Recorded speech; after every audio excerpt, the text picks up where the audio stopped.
Generations of people have fought and died for the right to vote.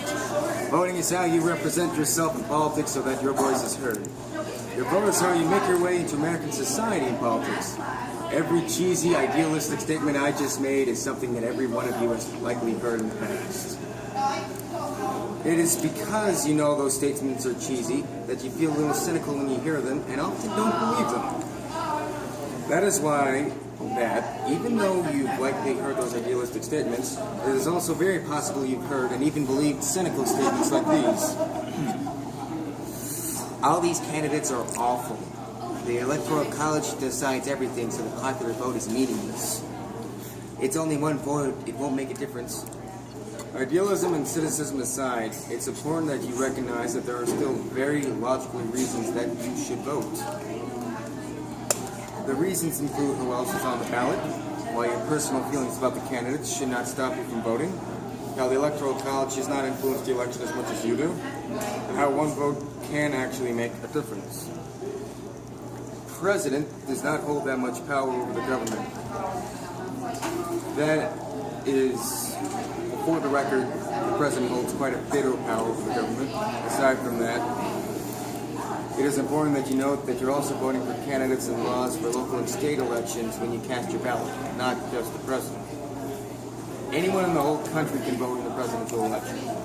That is different when it comes to state elections because only people like you and other people in the state are the ones who can vote for them. According to the U.S. Census Bureau, the U.S. population in 1998 is 275.9 million, and the Illinois population is 12.27 million. In case you're wondering why I chose the year 1998, it's because that was 18 years ago and you have to be 18 years old to vote. And I know that's a little oversimplified, to be honest, but my point still stands. Your vote counts a lot more when there are 12.27 million people voting than there are when there are about 275.9 million people voting. Not only do you do your federal government a disservice if you don't vote, you are also doing your state and local government an even greater disservice if you don't vote. It's true. And some people do believe that the president is just a figurehead, and that is wrong. But even then, you should still vote for other candidates as well. Another thing you've likely heard is that both candidates are awful, so I won't vote for either of them. Republican or Democrat, you likely have your own opinions of what kind of actions you think your government should take.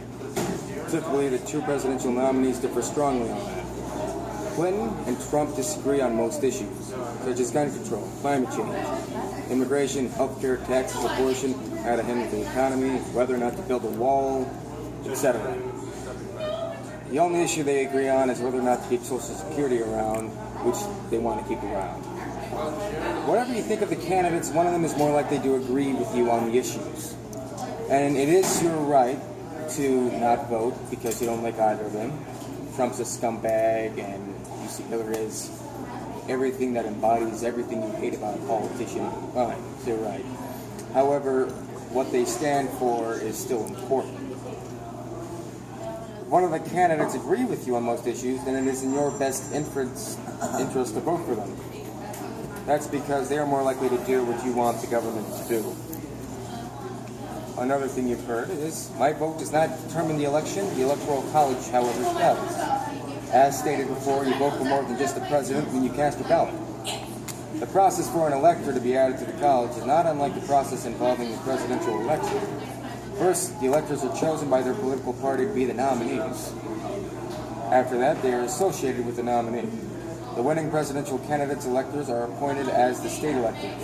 However, their names may or may not appear on the ballot, depending on the election procedures and ballot format in each state. The Electoral College bases its decision on popular vote, and the electors that you are worried about were also chosen by you.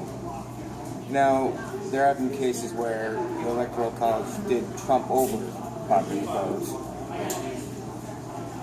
and sometimes that is a little controversial. However, if enough people vote for their candidate, the Electoral College will have to respect that. Even if they do have a lot of power in deciding who wins the presidency, you have the power to decide who's in the college, and in turn, the presidency. You control the Electoral College. Another false statement is, my vote does not determine the election. Sorry. It does not matter who you vote for since one vote is not going to make a difference. A handful of votes actually can make a difference, as shown in recent history. In fact, in order to reach young voters, President Obama went to the online community, now this weekend. Then he talked about how close he came to losing some key states in his past elections. He would not have won North Carolina in 2008 without an extra 15 votes or 20 votes per precinct. He went on to say it's the same thing with Florida and Ohio. If a certain 15 people in North Carolina thought their vote did not matter, then Obama would have lost a very important swing state. And no, not one vote has ever been the deciding factor in an election, but a few votes have. Despite what you may believe, your vote does matter. Let me put it to you this way. A gallon of water is more likely to fill a bucket. However, if there are plenty of cups of water, then they begin to add up and fill more of the bucket than the original gallon did. It may seem like the small votes don't count, but they actually do. Not only is it in your best interest to vote, it's also your responsibility as a U.S. citizen to have your voice heard. Again, that is something you've probably heard countless times by now by every patriotic American. However, that does not make it any less true. We all have our own opinions on how to run the country, which is why we have a democracy, so that the general population can be represented by voting people in the public office. You may not like the system, but it's the system that built these roads and schools. Voting is one of the few things where you have nothing to lose and something to gain by doing it. So take advantage of it. Crystal's not even here to be sad. Just to prove they were here. We're here.